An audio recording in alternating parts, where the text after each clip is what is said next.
सरदी में होइने बरदास रे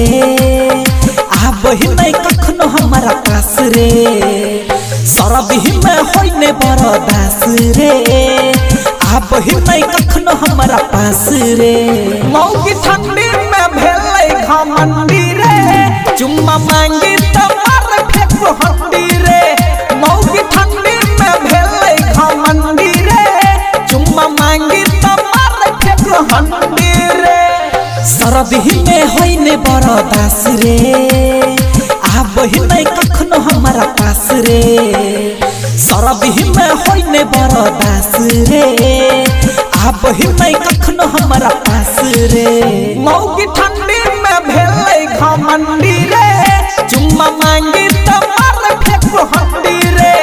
मौगी ठंडी में भेलै घमंडी रे चुम्मा मांगी त मार फेंको हंडी रे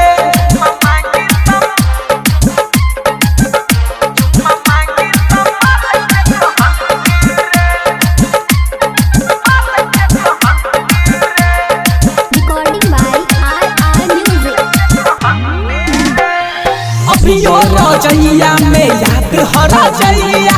आबैया लभर पूजे हो भैया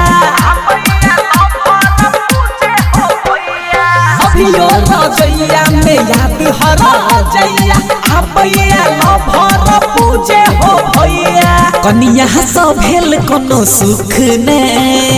कहिया कि दैया कते दुख ने कनिया सो भेल कोनो सुख ने कहिया कि दैया कते दुख ने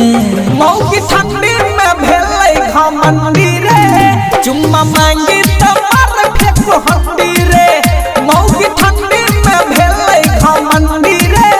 चुम्मा मांगी त मार फेंको हंडी रे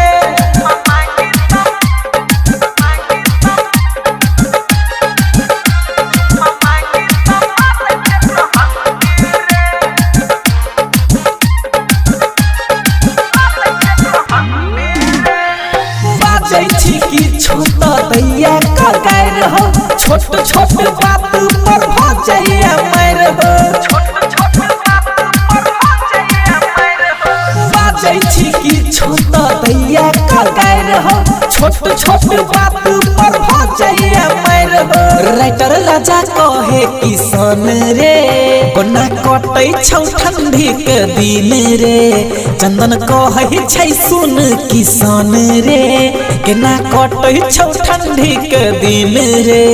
मौगी ठंडी में भेलै घमंडी